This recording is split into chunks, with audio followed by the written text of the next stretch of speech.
Blocking spam calls on Verizon. Hello viewers, welcome to the channel. Today we are going to learn how to block spam calls on Verizon. So let's get started. Start by opening the phone application on your device. To block a specific number, go to the recent calls or call history list. Here find the number you want to block and tap the info icon. Next to it, on iPhone, scroll down and select block this caller.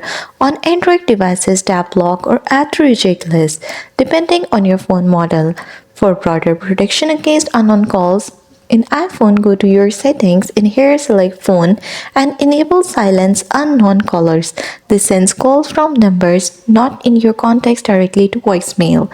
On Android, open the phone application, tap the three dots for settings, select block numbers, and toggle on block unknown callers.